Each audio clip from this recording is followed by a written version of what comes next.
Bueno, Liliana, muy bien. Entonces vamos a dar inicio a nuestra segunda webconferencia, que bueno, pues hoy nos convoca con el ánimo de terminar de abordar los elementos de nuestra guía de actividades, específicamente la etapa 4, recordando que pues nuestra actividad denominada identificación y caracterización de un problema analítico se divide en 4 etapas.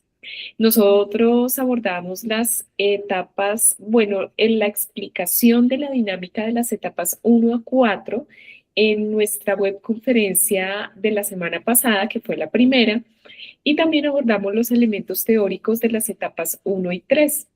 El objetivo del día de hoy es abordar los elementos teóricos de la etapa 4, que consiste en una serie de ejercicios asociados a este tema, a la identificación y caracterización de un problema analítico. Entonces, hoy abordaremos, pues, básicamente nos enfocaremos en estos ejercicios de tal manera que para la siguiente semana tendremos un espacio de CIPAS donde atenderemos dudas generales de la fase 2 en caso de haberlas. Si, por ejemplo, tú, Liliana, que estás conectada, llegaras a tener inquietudes muy puntuales que quisieras que resolviéramos en el CIPAS a partir de tu anexo, de tu documento de entrega, con mucho gusto lo podemos hacer. O bien, si tú lo deseas, pues podemos hacer la retroalimentación a través del foro colaborativo, como han venido también participando tus compañeros. Entonces, bueno, aquí solo recordar la fecha de finalización de la actividad. Estamos todavía muy a tiempo, estamos a 25 de febrero y la actividad cierra el sábado 14 de marzo. Entonces, esto nos indica que nos quedan un poco más, aproximadamente 2 semanitas para la entrega. Es nuestra primera entrega intermedia, equivale a 70 puntos y cualquier actividad o dinámica en foros se hace directamente desde el entorno de aprendizaje y evaluación momento intermedio. Ahí vamos a encontrar tanto el foro como los contenidos y referentes bibliográficos, así como la guía de aprendizaje que estamos trabajando en esta actividad y el entorno de entrega. Bueno, permítanme, vamos a revisar quién más está por aquí. Vamos a admitir algún otro estudiante. Ah, Fabriani también está conectada. Listo, perfecto. Ok, permíteme. Buenas noches, tardes, Fabriani, ¿cómo estás? Espero nos escuches. Te comento, hemos dado inicio a la webconferencia, esta segunda webconferencia de nuestra fase 2, denominada identificación de un problema y caracterización de un problema analítico. Entonces, pues ya estamos dando inicio con nuestra agenda. Entonces, bueno, como le comentaba también a Liliana, entonces vamos a arrancar con la evaluación de datos analíticos.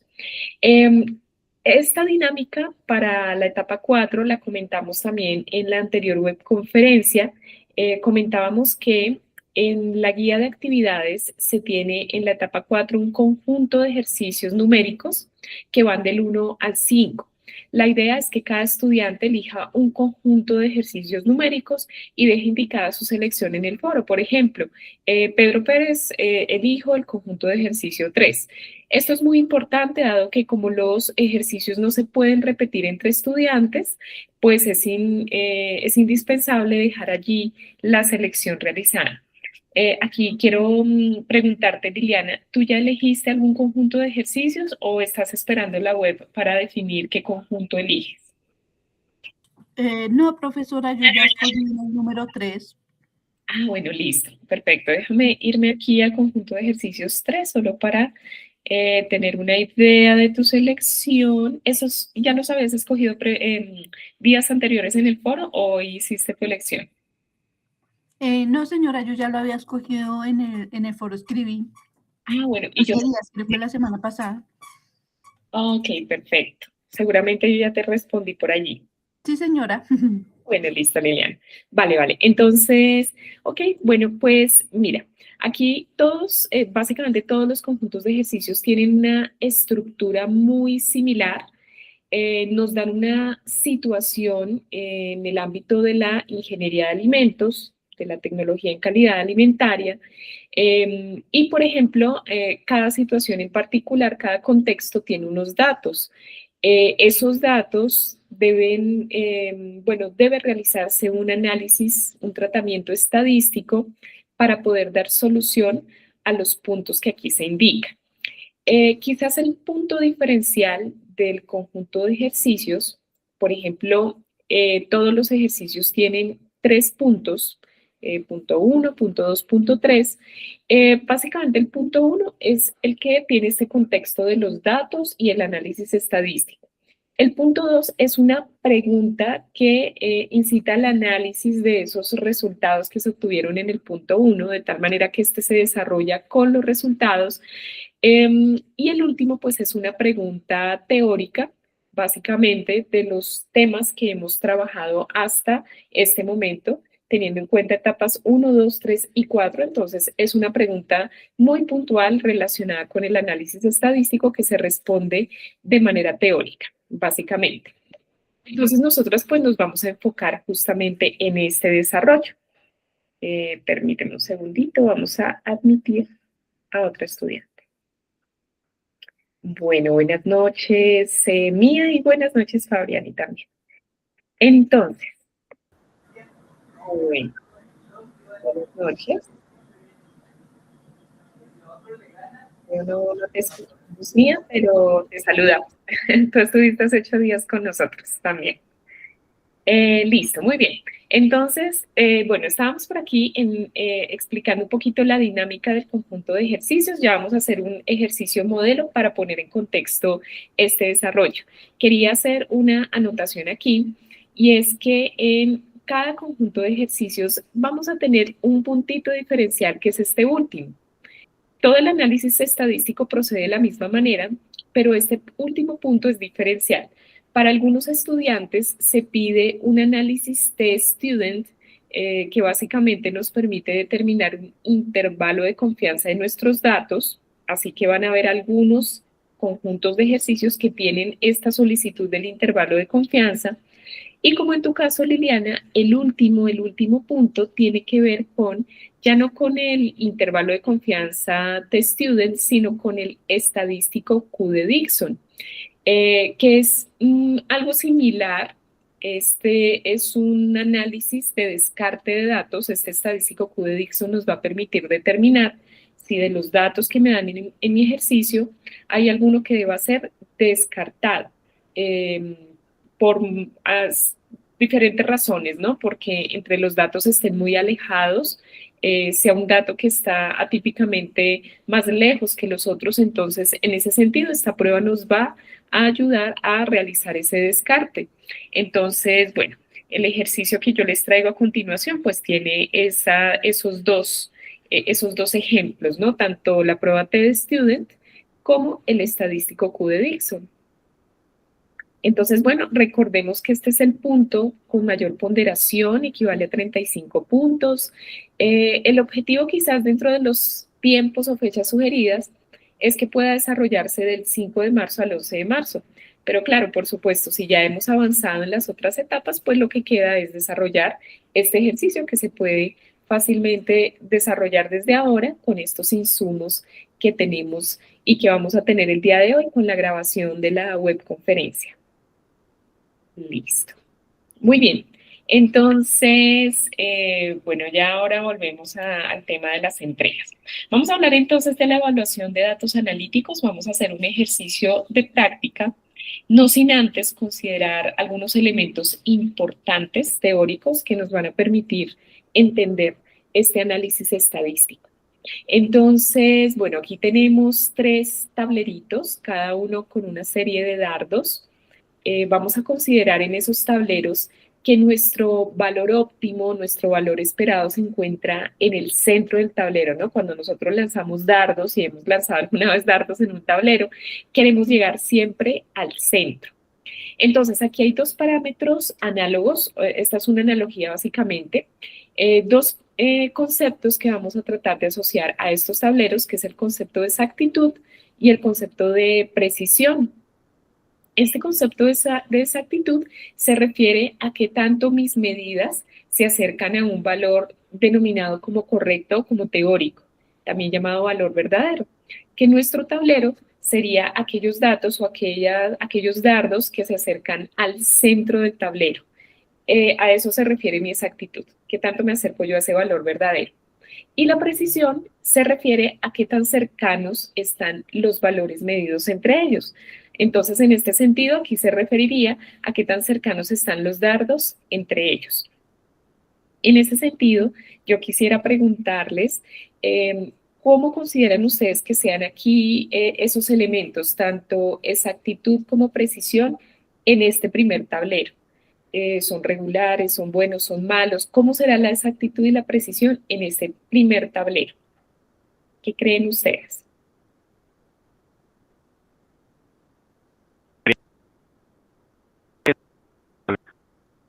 Uy, Ariani, no te escuchamos, se escucha entrecortado, ¿verdad, Liliana? Sí, se escucha entrecortado. Sí, Fabiani, creo que tenemos el mismo problema de ayer, que estuviste en la web de componente práctico. Creo que es tu equipo, yo creo. Igual puedes dejar cualquier anotación aquí o conectarte desde tu celular para que lo podamos solucionar. Me encantaría que de repente pudieran participar. Eh, Niñas, ¿ustedes qué creen que pasa aquí con precisión y exactitud? Algo le escuché yo a Fabiani, pero ya lo revisamos. ¿Qué será, buena o mala? Eh, bueno, sí, es bueno porque está muy cerca del punto, Del centro, ¿verdad? del centro, sí, señora, pero igual no está en el centro. No está en el centro, puesto que, claro, es más como la perspectiva de la imagen, que sí nos muestra un puntito rojo, pero pues no tenemos certeza de si realmente está apuntando al centro, tienes razón. Sin embargo, lo que nos indica esta imagen es que hay una cercanía que es lo que buscamos en la exactitud al valor verdadero o exacto. En ese sentido, podemos decir que aquí hay una buena exactitud y una buena precisión, si consideráramos estos elementos. Además, los dardos están muy cerca entre ellos. Eso nos habla de la precisión. En el segundo tablero, pues bueno, aquí ya es un poquito más evidente que tendríamos aquí en este tablero con respecto a exactitud y precisión. ¿Cómo será la exactitud en este tablerito?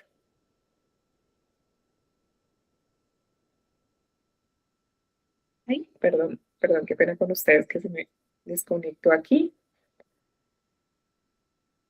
Están viendo mi presentación, ¿verdad? No sé si se desconectó. Sí se ve, profe. Listo, gracias. Gracias, Liliana. Bueno, aquí tenemos entonces que los dardos están apuntando lejos del centro. Esto nos indica que hay una mala exactitud por cuanto los valores no se acercan al valor verdadero, pero hay una buena precisión porque los dardos se acercan entre ellos. Eso nos indica que hay una buena precisión. Y aquí, por ejemplo, pues los dardos están, mejor dicho, por todo lado, ni en el centro ni cercanos entre ellos. De tal manera que eso nos habla de la mala exactitud y mala precisión. Recordemos que aquí nuestros dardos son mediciones. Si nosotros tomáramos mediciones y esas mediciones se alejan mucho entre ellas, siendo mediciones de un mismo parámetro, pues eso nos habla de una mala precisión. Lo que nosotros hacemos a nivel de laboratorio para tratar de disminuir esos errores experimentales y tratar de mejorar la exactitud y la precisión es tomar muchas medidas. Eso es lo que hacemos a nivel de laboratorio. Pero si nosotros tomamos muchas medidas de lo mismo, pues tenemos que hacer un tratamiento estadístico para generar unos resultados confiables. Entonces nosotros podemos decir que en química una medición es el resultado, es una estimación del valor de una magnitud. Entonces vamos a tener unas limitantes, ¿no? Porque en el laboratorio pues no todo es perfecto, no todo está ya definido. Hay también variables que pueden afectar las medidas y esto depende de la precisión y exactitud de los instrumentos de medida. Si esos instrumentos están mal calibrados, podemos tener una serie de errores de tipo sistemático, se llaman. También aquí pueden haber algunas limitantes relacionadas con la interacción del método de medición, por ejemplo, el protocolo que seguimos en el laboratorio, con el mesurando. Esto hace referencia a la magnitud que estemos determinando. Por ejemplo, la concentración de un analito. Entonces, esa interacción entre el método que estamos siguiendo y la concentración que estamos midiendo, pues también puede generar limitaciones. Y por último, la influencia del observador o observadores que realizan la medición, que suele ser el error más frecuente, o no el error, pero sí uno de los parámetros que influye mucho en una medida. Si un observador de repente hace una lectura incorrecta de un volumen y sigue haciendo mediciones arrastrando esa lectura incorrecta, vamos a tener un error sistemático que se repite en el tiempo, que tiene una magnitud. Y bueno, en este sentido, pues va a afectar principalmente el porcentaje de error y la exactitud de nuestros resultados. Nosotros el día de hoy vamos a hacer algunos ejercicios, digo yo muy sencillos, porque vamos a tomar algunas fórmulas matemáticas que ya están muy bien definidas. Entonces vamos a utilizar, por ejemplo, el promedio, que es conocido también como media aritmética, que consiste en la sumatoria de los datos que tenemos en nuestras medidas. Sumamos los datos y esa suma la dividimos en el número de datos. Entonces, esto es conocido como promedio. Y el promedio, pues nos ayuda mucho a minimizar posibles errores experimentales. ¿Por qué? Porque cuando tomamos una medida no solo tomamos una, sino tomamos varias. Y al final el promedio nos acerca al mejor resultado. Tenemos también la desviación estándar, que tanto la desviación estándar como el coeficiente de variación son dos parámetros que determinan la precisión de un procedimiento. Entonces, la precisión de mis medidas se puede expresar calculando estos dos parámetros, la desviación estándar y el coeficiente de variación. Este segundo es un porcentaje, ¿no? Entonces, esto se expresa como porcentaje. En el caso de la desviación estándar, pues yo lo que hago es una sumatoria, tengo aquí el símbolo de sumatoria, de mis datos individuales. En este sentido, por ejemplo, puedo tomar X1 y a X1 le resto el promedio que obtuve en la parte de arriba. Entonces, X1 menos el promedio al cuadrado, pero como es una sumatoria, le voy a sumar a ese resultado X2 menos el promedio al cuadrado, y a eso le voy a sumar X3 menos el promedio al cuadrado, y así sucesivamente dependiendo la cantidad de datos que yo tenga. Eso lo voy a dividir en algo que se conoce como los grados de libertad. Los grados de libertad es n-1, es decir, el número de datos que tengo menos una unidad. Esos son los grados de libertad. Y ya que tenga el resultado de esta fracción, pues elevo mi resultado a la raíz cuadrada y eso me da la desviación estándar. Ya que tengo la desviación estándar, puedo calcular el coeficiente de variación, que consiste en dividir la desviación estándar en el promedio, y eso lo multiplico por 100. Entonces aquí nuevamente pues es una relación entre parámetros que me determinan la precisión de mis medidas. Y por último tengo el porcentaje de error relativo y el error absoluto.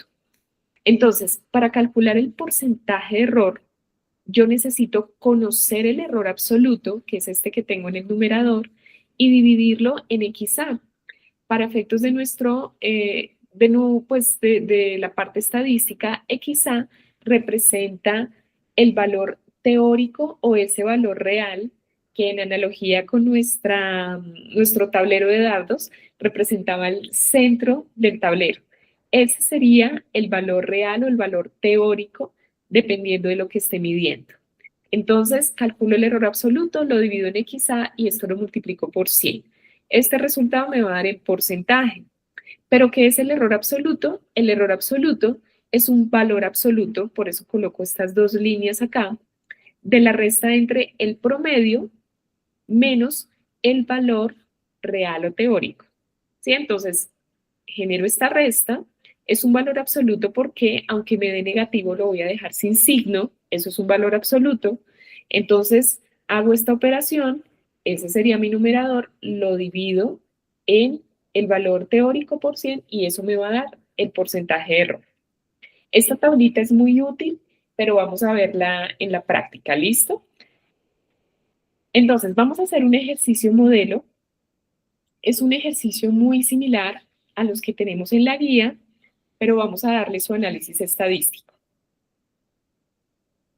Entonces, bueno, cuéntenme hasta aquí cómo vamos con esta pequeña explicación que les acabo de brindar antes de desarrollar el ejercicio. ¿Vamos bien? Sí, señora. Listo, Liliana, muchas gracias. Bueno, por ahí supongo que permítanme un segundito, siguen conectados Fabriani y Mía, ¿verdad? Bueno. Entonces vamos con el ejercicio modelo y aquí me encantaría mucho pues que pudiéramos verificar un par de resultados como pues de pronto como he venido ajustando la presentación, no se me haya ido algún resultado mal, entonces bueno, ¿cuál es la idea con este ejercicio? Vamos a tener diferentes valores de densidad del agua. De hecho, son 6 datos de los que tengo aquí, 6 datos que fueron calculados en el laboratorio. Se tomaron diferentes medidas empleando una bureta como instrumento de medición y a esas medidas de volumen de agua pues se les tomó la masa para al final calcular la densidad y llegar a estos 6 daticos que tenemos acá. Estas densidades están dadas en gramos sobre mililitro. Entonces, sabemos en este ejercicio o nos dicen que el valor real o teórico de la densidad del agua a la temperatura de trabajo es de 0,993 gramos sobre mililitro. Entonces aquí de entrada ya me están dando un primer valor, que es el valor teórico de densidad, que es XA. ¿Cuál es la idea? Que nosotros hagamos el tratamiento estadístico para conocer qué tanto se acercan o alejan mis valores de ese valor real. Esto es muy interesante porque muchas de estas validaciones que se hacen en el laboratorio dan dan lugar a resultados pues interesantes que en la industria pues tienen un valor importante, ¿no? Mucha gente en la industria y en las diferentes empresas en el área de alimentos paga por realizar estos estudios a nivel de laboratorio y al final pues reportar resultados que van a permitir evaluar, por ejemplo, la calidad de un producto de acuerdo a su composición y bueno, así diferentes análisis físico-químicos se hacen bajo este análisis estadístico. Entonces, ¿qué vamos a calcular? El promedio, la desviación estándar, el coeficiente de variación, el error absoluto y el porcentaje de error. Y por último, vamos a hallar el intervalo de confianza empleando el análisis test-student y el estadístico Q de Dixon, que como les comentaba, estos dos parámetros pues son parámetros de descarte de datos y nos va a permitir encontrar la confianza de nuestros datos en este ejercicio. Entonces, bueno, vamos a hacerlo de esta manera pues para que tengamos elementos para los ejercicios que ustedes tienen asignados. Entonces, tenemos aquí el promedio estadístico. Para el promedio estadístico, como lo mencionamos, vamos a tomar todos los datos, los 6 datos, y los vamos a dividir en 6, tratándose de 6 datos que tenemos en este ejercicio. Entonces aquí el promedio, hacemos la sumatoria total, y eso pues nos va a generar un resultado. Entonces, yo aquí no me detengo mucho en la parte procedimental, no pretendo que ustedes se apliquen toda la fórmula, pero sí les agradecería, si tú puedes, Liliana, verificar el resultado de esta división, solo para garantizar que el resultado del promedio sea este, que tengamos aquí el promedio correctamente. Te agradecería mucho si me ayudas con esta división.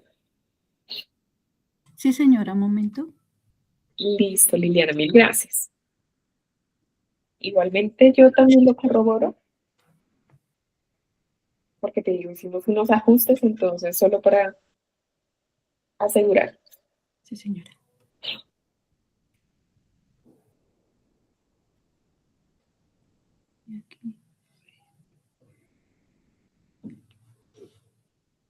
Me da 993.83. O sea, sí lo está aproximando. Exactamente. Entonces tenemos aquí el resultado muy bien aproximado de la densidad de nuestras mediciones, ¿no? Entonces tenemos aquí ya el promedio en gramos sobre mililitro. Ese sería el resultado. Gracias, Liliana, por verificar. Ahora te muestro el desarrollo de la desviación estándar. ¿Cuál es la idea? En el desarrollo de los ejercicios, esta es la fórmula quizás más larga, no hay otra fórmula más larga que esta, pero la idea es que nosotros podamos emplear el editor de ecuaciones para mostrar el desarrollo en nuestro anexo. ¿Esto por qué lo digo? Porque, bueno, sabemos que hay herramientas como Excel que nos generan la desviación estándar, pero no se trata de colocar solo el resultado. Como vamos a tener que hacer un análisis, lo ideal es saber cómo se calcula esa desviación estándar. Entonces, este va a ser el único parámetro que tiene la fórmula un poco más extensa. Yo le recomendaría que lo incluyan dentro de su anexo, el desarrollo de la fórmula. ¿Cómo se desarrolla la fórmula? Lo mencionamos al inicio. Lo que vamos a hacer es una sumatoria de cada dato menos el promedio, como lo tenemos aquí. Este sería el primer dato, que es 0.966. Le restamos el promedio, que lo tenemos acá, y eso lo elevamos al cuadrado. Ahora bien, como es una sumatoria, pues sumamos y tomamos el dato 2, este de aquí, menos el promedio elevado al cuadrado, más el dato 3, menos el promedio elevado al cuadrado, y así sucesivamente hasta llegar al último dato, que sería el dato 6, 1,001. Aquí lo tenemos. Menos el promedio elevado al cuadrado. Ya que realicemos esta operación del numerador, la dividimos comentamos en los grados de libertad, que sería 6 menos 1, ¿no? O sea, 5. 6 menos 1, ¿por qué? Porque tomamos los 6 datos y le restamos una unidad. A esto se le llaman grados de libertad. Entonces, bueno, yo aquí en la parte inferior, pues coloqué los resultados de cada uno de los paréntesis en caso de que ustedes se detengan más adelante en la grabación. Aquí tenemos entonces que estos resultados los sumamos, dividimos en 5 y a esto le sacamos raíz cuadrada. Y esto nos va a generar un resultado que normalmente en la práctica es muy inferior a 1. Inferior a 1, entonces aquí tenemos 0,0186 gramos sobre mililitro. ¿Sí? Entonces, esta sería nuestra desviación estándar. Cuéntenme si hasta aquí se entiende el desarrollo de la fórmula de la desviación estándar. Sí, señora. Listo, bueno, muchas gracias. Bueno, yo espero que por ahí estén Fabriani y Mía también muy atentos. Permítanme, yo he hecho un ojito aquí, creo que de momento no tenemos mensajitos. Listo, Mía, gracias. Gracias, Fabriani. Bueno, hay que pensar que no los, no los puedo escuchar. Listo, entonces vamos aquí con el coeficiente de variación. Vamos a tomar la desviación estándar que ya se calculó y la vamos a dividir en el promedio. Esto lo multiplicamos por 100 porque el coeficiente de variación es un porcentaje, ¿no? Entonces, bueno, ya que tengamos la desviación estándar, la reemplazamos en nuestra fórmula, la dividimos en el promedio. El promedio dijimos que era 0,994, muy bien, y esto lo multiplicamos por 100. Entonces, aquí, Liliana, tú me puedes ayudar con el resultado o cualquiera de los tres, solo para corroborar, nada más, este resultado. La división y la multiplicación por 100. Revisamos.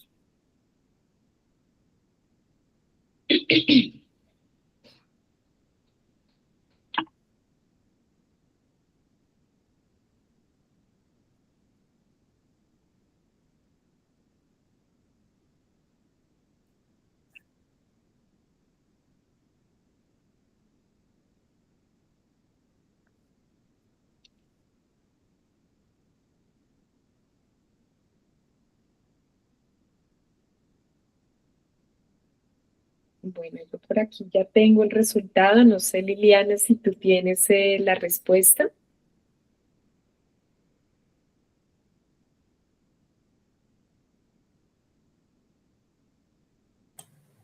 Profe, me da 1.871.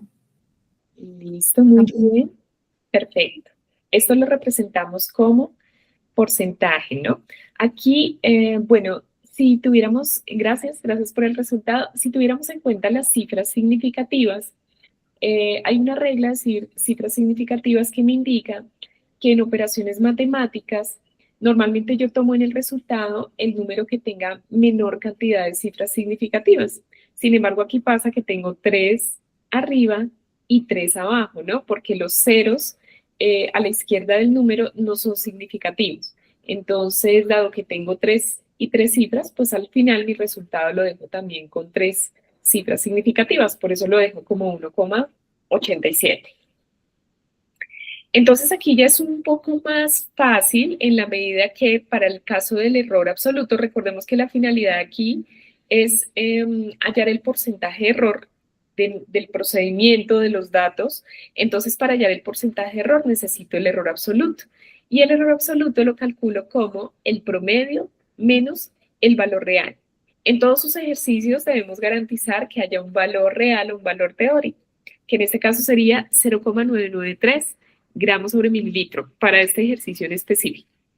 Entonces, pues aquí tendríamos de manera muy sencilla el promedio 0,994, lo restamos por el valor teórico y pues esto sí nos va a generar un resultado pues muy bajo, ¿no? Dado que nuestro promedio se acerca mucho al valor teórico.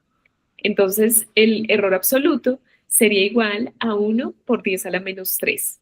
Recordemos, si por algún motivo llegara a dar negativo, como es un valor absoluto, lo dejamos sin signo, porque normalmente los porcentajes de error no se expresan con símbolo negativo. Entonces, aquí tenemos el error absoluto. Este nos va a servir para reemplazarlo en la fórmula. Reemplazamos el error absoluto y lo dividimos en el valor teórico o real. Eso lo multiplicamos por 100, ¿no? Entonces aquí tendríamos el porcentaje de error. Esto sería igual a 1 por 10 a la menos 3 gramos sobre mililitro, ¿no? Y lo dividimos en el valor real, 0,993 por 100. Entonces aquí, Liliana, ya pues como último cálculo, ya los otros pues les muestro de manera más general. ¿Tú me puedes ayudar a corroborar este, por favor? Lo revisamos, yo también lo reviso acá.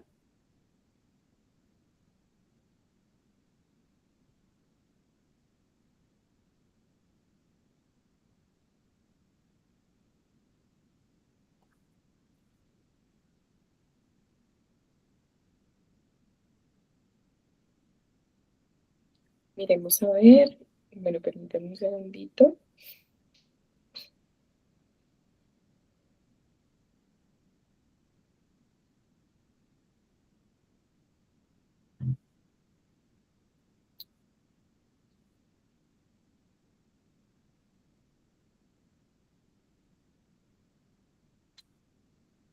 ¿Lo tienes por ahí, Liliana? Sí, profe, estoy un poquito aquí enredada con este. Ah, bueno, dale, dale. Seguramente con la notación científica, ¿o no? Señora. Sí, no te preocupes. Igual cuando el número lo puedes colocar, yo cierro acá, encendí mi celular ya. El número lo puedes colocar también con 3 ceros antes en caso de que tengas problemas con la notación, es decir, 0,001. Esto sería lo mismo, ¿no? 0,001.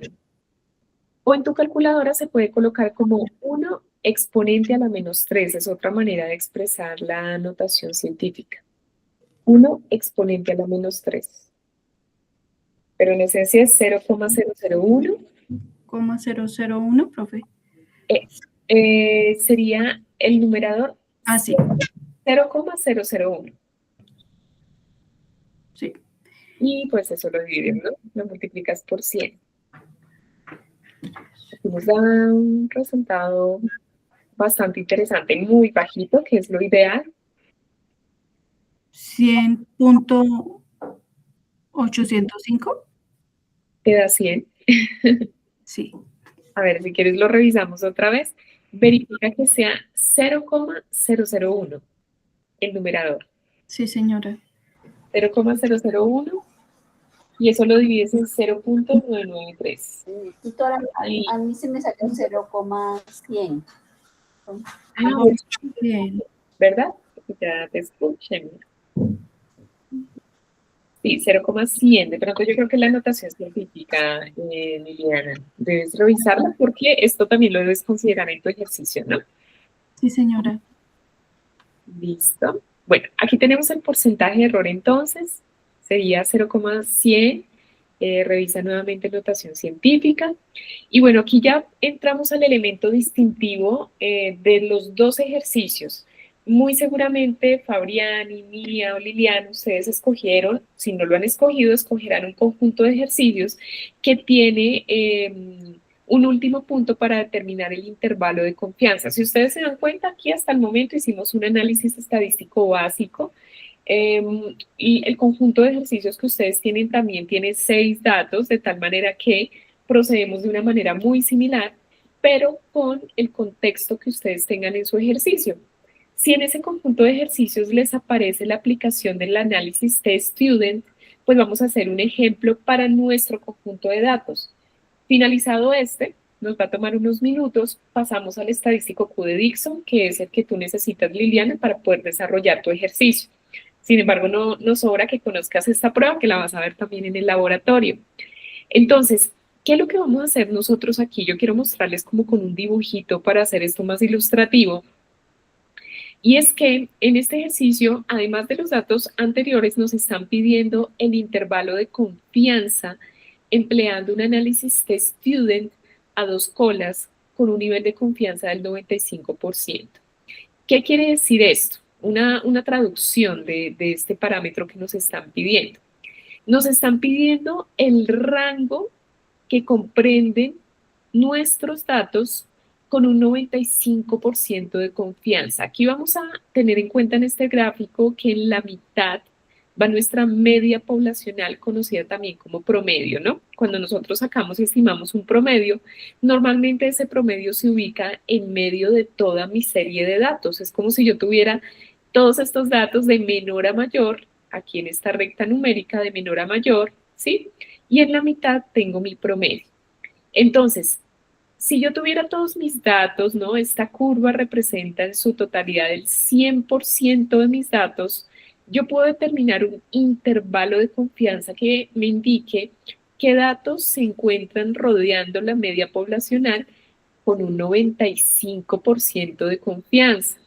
Eso indica que los datos que se encuentran en las colas a la izquierda o a la derecha deben ser descartados si no se encuentran dentro de ese 95%.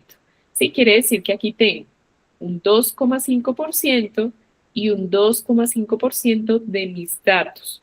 Vamos a ver si alguno de los que tenemos aquí se descarta de acuerdo con ese intervalo de confianza. Entonces es eso. Cuando el nivel de confianza que me piden es del 95%, eso se traduce en el 95% de probabilidad de que la media poblacional se encuentre entre los límites de confianza calculados. Quiere decir que si yo voy a calcular un límite de confianza, tengo que calcular un límite de confianza en este sentido de la gráfica y en este otro sentido. Es un análisis a 2 colas, llamémoslo así. Entonces, para establecer el intervalo de confianza mediante la prueba de student, vamos a utilizar una ecuación. Esa ecuación va a ser clave para este desarrollo. Entonces, hice ese intervalo de confianza para la media poblacional. ¿Sí? Entonces, ¿a qué va a ser igual ese intervalo de confianza de la media poblacional? Va a ser igual al promedio, que ya lo calculamos, y vamos a tomar 2 operaciones diferentes, una positiva, una negativa. La positiva representa el límite superior, que sería este de aquí, perdón, este sería mi límite superior. Y la negativa sería el límite inferior. Debo hacer 2 operaciones para calcular los límites en cada extremo de la gráfica. Por eso es positivo y negativo. Vamos a tomar un parámetro. Este parámetro es un parámetro que ya está tabulado en la literatura de análisis estadístico, que es conocido como el parámetro T-Student. Por eso es que utilizamos la prueba T-Student. Ese T ese parámetro t va a tener un valor específico dependiendo de los grados de libertad. Nosotros decíamos que los grados de libertad son n-1. Esos son los grados de libertad. Ya vamos a ver cómo se tabula eso. Y lo multiplicamos por la desviación estándar que también ya calculamos. Este índice de confianza depende mucho de la desviación estándar por cuanto es un parámetro de precisión. Y esto lo vamos a dividir en la raíz de n, que es mi número de datos, es decir, 6. Entonces, esta es la expresión para la prueba T-Student. ¿Cómo la calculo entonces? De manera sencilla, para usar el parámetro estadístico T, este de aquí que ya está tabulado, es necesario identificar los grados de libertad. Dijimos que los grados de libertad eran igual a n-1, donde n es el número de mediciones. Para nuestro ejemplo, los grados de libertad, pues básicamente son 6 menos 1. Esto depende del número de mediciones, es decir, 5. Es decir, yo voy a calcular este parámetro T-Student para los grados de libertad, que serían 5. Veamos cómo se traduce esto en la tabla que vamos a utilizar. Entiendo, Liliana, que tú no escogiste este conjunto de ejercicios, pero esta tabla es muy útil, incluso cuando llegues tú al laboratorio, cuando tengas tus prácticas, porque ustedes también van a hacer un análisis mediante este estadístico. Si tú tienes la oportunidad de tomar una captura de pantalla, no sobra porque esta tablita pues va a resultar muy útil. Entonces, vamos a ver los valores de T, esos valores de T de los que estamos hablando a distintos niveles de probabilidad. Aquí están los grados de libertad, ¿se acuerdan? N-1. Nosotros dijimos que nuestros grados de libertad eran 5, así lo determinamos en nuestro cálculo sencillo. 5. ¿Y con qué nivel de probabilidad nos están pidiendo nuestros datos? ¿Con qué intervalo de confianza? Con un 95% de confianza. Quiere decir en ese sentido que el parámetro T-Student va a tener un valor asignado dependiendo de esos grados de libertad y ese porcentaje de intervalo de confianza. Este valor sería 2.57. Esto se deriva todo de una tabulación, de un análisis estadístico, pero ya lo tenemos a nuestra disposición para hallar la prueba T-Student. Ahora bien, si nos dieran otro porcentaje, 99%, 99,9%, pues ya el valor sería otro, ¿no? Pero para nuestro caso específico sería 2.57. Me vuelvo nuevamente a la fórmula. Esto indica que la prueba T-Student es igual a 2.57 para 5 grados de libertad a un nivel de confianza del 95%.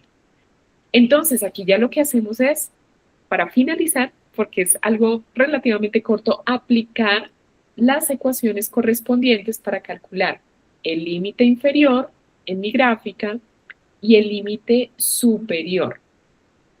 Vamos a empezar con el límite inferior, aquí lo tenemos. Recordemos que este sería el límite inferior, el que se encuentra aquí a la izquierda de la gráfica. Vamos a identificar hasta dónde llega mi límite inferior y qué dato debo descartar. Recordemos que ya tenemos el promedio es igual a 0,994 gramos sobre mililitro, y tenemos que la desviación estándar, ya la habíamos calculado, es igual a 0,0186 gramos sobre mililitro. Entonces utilizo estos parámetros para reemplazar en la fórmula, es lo que sigue. Entonces vamos a ver, ¿cómo reemplazamos? Vamos a tomar el promedio, ¿no? Que sería 0,994. A esto le vamos a restar el parámetro T-Student, que sería 2.57, que lo vimos en la tabla, y esto lo vamos a multiplicar por la desviación estándar, 0,0186. Aquí está. Y esto, a su vez, lo vamos a dividir en la raíz de 6. ¿Listo? Entonces, esta es la operación que tenemos que hacer para calcular el límite inferior. Recomendación, podemos calcular primero esta fracción y luego tomamos el promedio y le restamos ese valor, ¿no? Entonces aquí yo les voy a adelantar un poquito el resultado. Igualmente lo voy a verificar en mi calculadora. Este sería el resultado para el intervalo de confianza, para el límite inferior. No sé si... Ese resultado sí me dio profe, 0.974. Perfecto, Liliana. Entonces ahí lo corroboramos, ¿no? Muy bien. Eso es. Entonces 0,974. Ese sería mi límite inferior. Bueno, aquí de entrada, antes de pasar al otro límite, si este es mi límite inferior, es decir, gráficamente hablando, a partir de ese dato, debo considerar los valores que caen, perdón, en ese 95% de confianza. Quiere decir que un valor menor a este, dentro de mis datos, debería ser descartado de ese 95% de confianza. ¿Será que tenemos algún valor que sea menor a este, en ese límite inferior de los datos que tenemos en la tabla? ¿Qué valor será menor a ese?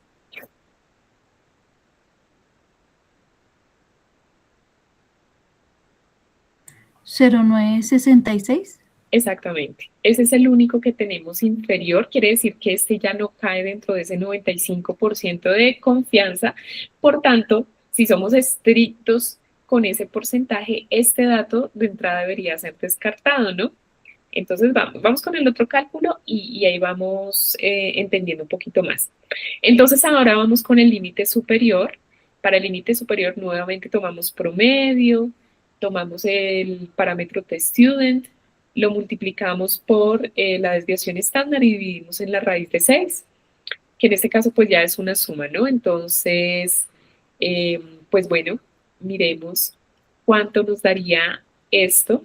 Liliana, si de pronto nos ayudas con ese resultado, o Mía también, si puedes registrarlo en el chat, también estaría bastante bien.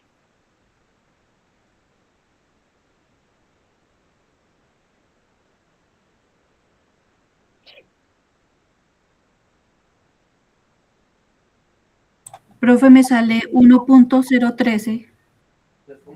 ¿Listo? Ah, sí. ¿Te da una cifra para aproximar, yo creo? Sí, señora. Ah, bueno, perfecto. Salió 1.111. Ah, ¿a ti te dio cuánto, bien? 1.111. De repente 1.111. Listo, déjame verificar porque, bueno, nos está dando lo mismo con Liliana. Solo para asegurarnos de que nos dé bien, déjenme yo aquí verifico. 1.86 dividido en la raíz de 6. Listo. Menos el... Uy, ahora me dio otra cosa. Espera un segundito. Voy a hacerlo otra vez porque... Gracias, Liliana. Bueno, vamos a ver, pero me imagino yo que sería raro que no coincidiéramos. Si ya coincidimos. Menos. Ah, no, me estaba restando, perdón, era sumando. Pues mira, mira que sí, me da 1.0135, lo que nos está dando con Liliana. Nos está dando nuevamente este resultado, de pronto para que lo verifiques. Bueno, listo, gracias. Eso, y garantiza que sea una suma, ¿no? Entonces, dicho esto, ¿qué valor estaría por encima de ese límite superior?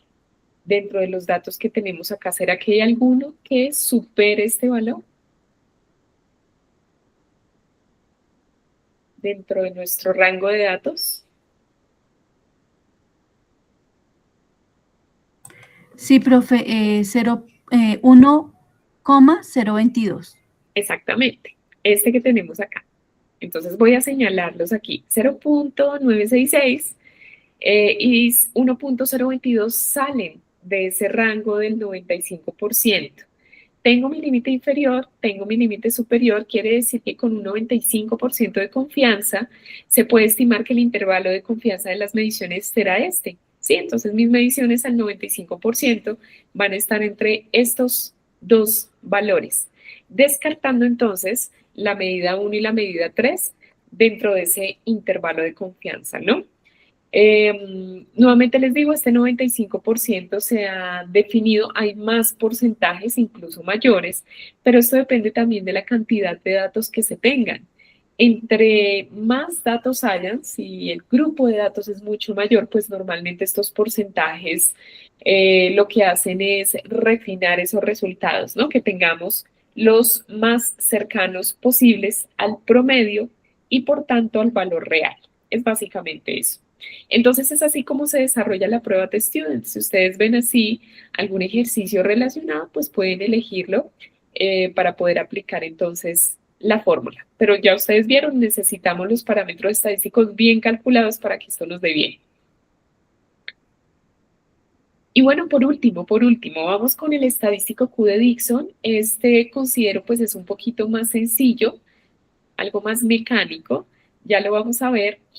Este estadístico Q de Dixon también nos lo están solicitando en este ejercicio al 95% de confianza, pero también se puede determinar a otros porcentajes. Si a ustedes les sale en el ejercicio 90, 99, pues también hay una tabulación para ese estadístico Q de Dixon. Entonces vamos a ver si al aplicar este estadístico podemos descartar alguna de nuestras medidas. Esta prueba es diferente a la prueba de Student, ¿no?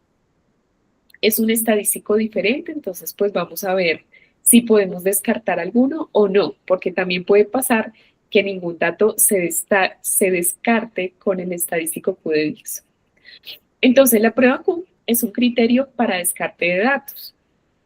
Quiere decir que en nuestro caso, pues nosotros tenemos un n igual a 6, que quiere decir que n es el número de datos. Eso pues ya lo identificamos. Lo que vamos a hacer aquí en el estadístico Q de Dixon es organizar los datos de menor a mayor, siendo x1 el menor y x6 el mayor. Y ojo con esto es muy importante, porque aquí, por ejemplo, en la tabla no nos los están dando organizados de menor a mayor. Todos están mezcladitos. Por aquí tenemos uno mayor, debería ir al final. Bueno, el caso es que aquí para este estadístico los vamos a organizar.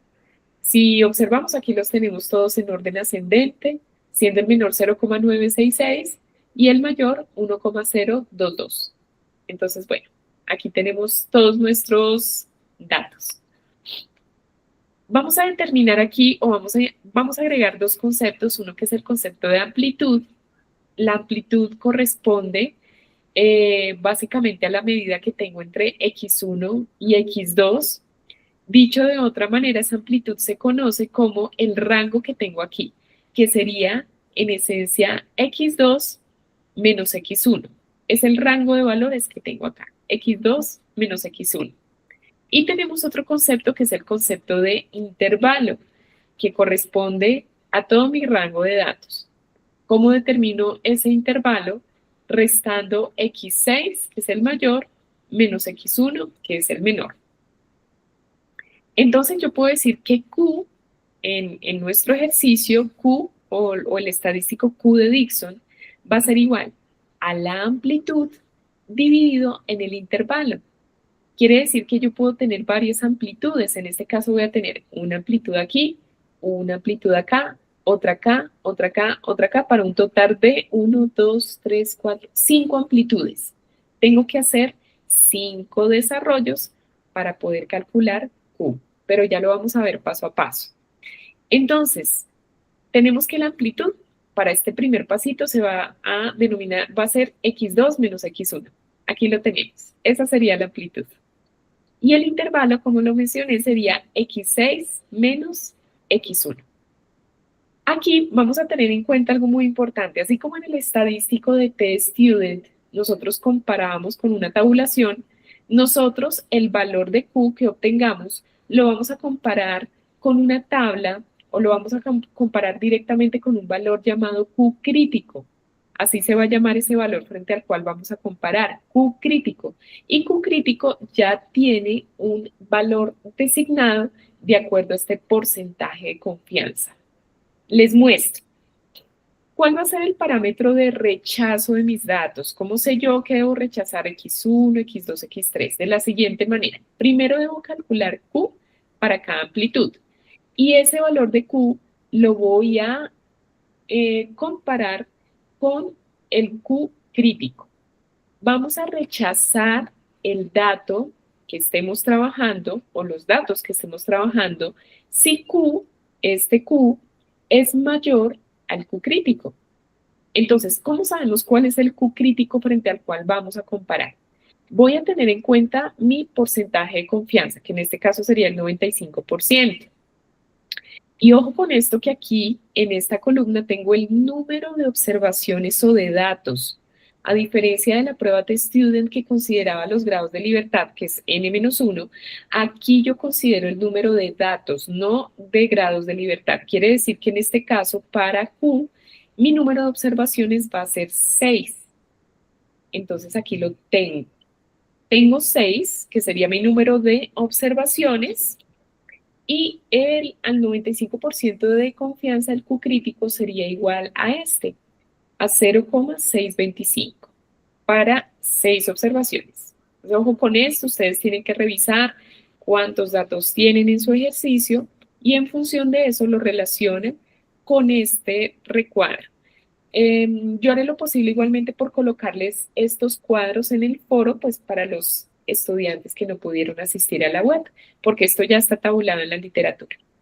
Entonces, bueno, dicho esto, pues ya podemos empezar, ¿no? Ya sabemos que si Q excede el Q crítico, tal como en la tabla, entonces el valor con el que estamos calculando la amplitud se puede omitir. Me explico. Vamos a empezar con el primer Q. ¿Hasta aquí todo bien? Profe, una pregunta. Cuéntame, Diana. A mí me dice el problema que se obtuvieron los siguientes resultados. Entonces empieza con 0,01098 partículas por millón y así tengo 1, 2, 3, 4, 5 datos. Solo 5. Si yo tengo 5 datos, entonces lo coloco como 5 y me daría otro número, ¿sí? Exactamente. Tú tienes 5 datos y ¿qué nivel de confianza te pide en el estadístico? 95%. Bueno, listo. Entonces tu dato sería 0,710, Liliana. Pero sí estoy bien, profe. Y claro, si tienes 5 datos, 3. es el 3, ¿verdad? 1, 2, 3, 4, 5, son 6 datos. Espera, estoy contando aquí mal. Sí, mira. 1, 2, 3, 4, 5, me hace falta uno acá en la hoja. ¿Será que sí? Empiezas desde 0,01098. 3, 4, 5, 6. Sí, profe, qué pena, no había visto uno. Bueno, listo. Tenlo presente. Cuaderno. Bueno, listo. Eso es clave para toda tu estadística. ¿Sí? Gracias, profe. Si lo estás viendo en un cuadernito, bueno, ya de manera manual, ten presente todos los datos porque si no, la desviación estándar, todos los parámetros te van a dar valores un poco alterados, ¿no? Bueno, profe, gracias, qué pena. Listo, dale, no te preocupes. Entonces ya sabes, consideras 0,625. Ese sería tu Q crítico, se llama así. Entonces aquí, pues bueno, rápidamente, aquí lo que viene ya es muy mecánico porque lo que vamos a hacer es calcular cada Q. Empezamos por la primera amplitud que sería X2, 0,986, de ahí la importancia de organizarlos de menor a mayor, y a eso le vamos a restar X1, 0,966, y lo vamos a dividir en el intervalo va a ser igual para todos los casos, porque siempre va a ser X6 menos X1. X6, que es 1,022, menos X1, que es 0,966, ¿no? Entonces aquí tenemos algo importante, esa amplitud va a ser un valor absoluto porque nosotros no reportamos los valores de Q como negativos, vamos a reportarlos como positivos. Entonces, aquí si nos llegara a dar algún valor negativo, pues le cambiamos el signo. Entonces, ¿esto cuánto nos daría? Este primer valor de Q nos daría 0,36. 0,36. Y dijimos que nuestro Q crítico era 0,625. Recordemos que sabemos si descartamos datos si Q es mayor a ese Q crítico. Y vemos que Q no es mayor a 0,625. Si eso pues no se cumple, en este caso pues quiere decir que mis datos no pueden descartarse, o sea, los datos se mantienen. ¿Por qué? Porque mi Q es menor al Q crítico, entonces esto no se cumpliría, por tanto no rechazo pues mi valor de X1, ¿no? Bueno, para que lo tengamos en cuenta, entonces quiere decir que si este es menor, el valor 0,966 de X1 no puede ser descartado. Así sucesivamente lo vamos a hacer con los demás parámetros. Aquí de manera muy general nuevamente, entonces ya tomamos la siguiente amplitud, que sería X3 menos X2. Aquí está, X3 menos X2, tomo mis datos, lo resto. Recordemos que el intervalo siempre va a ser el mismo para todos los datos, es decir, 0,056. Realizo la resta, la división, eso me da 0,05. ¿Será que este dato lo descarto? O más bien, este dato me descarta el parámetro que estoy analizando, que sería X2. ¿Qué dicen ustedes?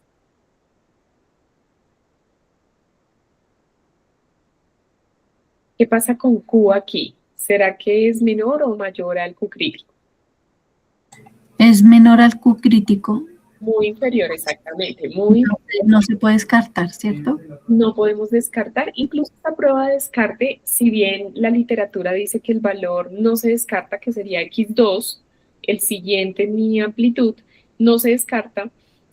Usualmente, pues aquí estamos comparando dos valores, X2, X3. O sea, realmente los que yo no descarto son estos dos, ¿no? Ni X2 ni X3 que están ahí presentes.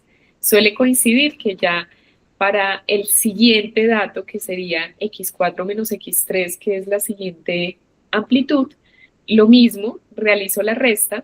Aquí quizás hay ventajas y es que los datos son muy parecidos entre ellos. Normalmente cuando los datos entre ellos se alejan mucho, y eso habla de la baja precisión, en esta prueba de Q-Dixon prácticamente se terminan descartando un montón de datos, pero como en este caso mis datos son relativamente parecidos, pues por eso no estoy llegando a un descarte. Este resultado, por ejemplo, da 0,178. Sigue siendo menor al Q crítico, que es 0,625. Por lo tanto, el valor de X3 no puede ser descartado, porque esto sigue siendo menor. Y nuevamente lo digo, es por la cercanía que hay entre los datos. Veamos quizás aquí este otro intervalo, que sería X5 menos X4. 1,001 menos 0,999, eso le divido pues el intervalo, eso me da 0,036, todavía más bajito que el caso inmediato anterior, todavía más bajo, o sea, de ninguna manera el valor X4 puede ser descartado, no hay manera porque todos me están dando menores, les digo, puede ser que den mayores, eso hay que corroborarlo. Y por último, tenemos este último intervalo que sería X6 menos X5. Aquí lo tenemos. 1,022 menos 1,001. Esto lo divido en 0,056 y esto me da este valor que sigue siendo inferior a 0,625. Por tanto, para este ejercicio, este valor X5 no puede ser descartado. Entonces, al menos sé que con el estadístico Q de Dixon, bajo esta metodología, no puedo descartar datos. Aunque sea con un 95% de confianza, no puedo descartarlos. Hasta aquí, ¿cómo vamos, Liliana? Bien, sí, señora. Perfecto, listo. Bueno, tú que tienes este ejercicio, pues ya lo revisarás con un poquito más de detalle. Entonces aquí les decía, ya para finalizar en el conjunto de ejercicios, ustedes van a tener una pregunta de análisis. Ejemplo, de acuerdo con los resultados anteriores, se puede concluir que la medida es precisa o exacta para la densidad del patrón estándar. Justificar su respuesta teniendo en cuenta los parámetros estadísticos antes estimados. Entonces aquí pues podemos incluso consultar un poquito en la literatura para complementar qué es precisión, qué es exactitud, qué pasa si por ejemplo tengo un porcentaje de error del 0,1%, que igual representa un porcentaje aunque sea bajo. Entonces aquí por ejemplo, a manera de análisis, este es nuestro grueso de datos que calculamos el día de hoy. Aquí no estoy considerando los estadísticos Q-Dixon o TestStudent, pero ya con estos resultados yo puedo decir que un error del 0,1% significa que la magnitud del error es muy pequeña, o sea, sí hay error, pero es muy pequeño en relación con el valor real de la cantidad medida. Es decir, aunque haya un porcentaje de error, quiere decir que tanto el valor teórico como el experimental, pues no es igual, ¿no? Entonces podemos decir que hay una alta precisión en nuestros resultados, hay una alta precisión y este pequeño porcentaje demuestra que la estimación o medición es muy cercana al valor verdadero, ya que el error es apenas una fracción mínima del total. Esta es una interpretación que doy con base en ese porcentaje de error. Ya ustedes harán sus cálculos, determinarán sus porcentajes y llegarán a conclusiones dependiendo lo que les pregunte la guía. Entonces, bueno, recordar que esta es una actividad individual. Recuerden que tenemos un anexo de entrega que se encuentra en el mensaje de apertura del foro. Ahí ustedes lo pueden descargar, realizar su portada, su introducción, esto lo pueden dejar para el final. Desarrollan las tablas 1, 2 y 3 que tienen que ver con las etapas que vimos en la clase anterior y desarrollamos el conjunto de ejercicios de acuerdo con la lección hecha por cada estudiante. Conclusiones, referencias bibliográficas. Tenemos nuestra entrega, aquí quiero hacer una corrección porque nuestra entrega no es el 24, sino el 14 de marzo, ¿no? Es un sábado, 14 de marzo, para que lo tengamos presente, creo que sí dijimos 14 de marzo.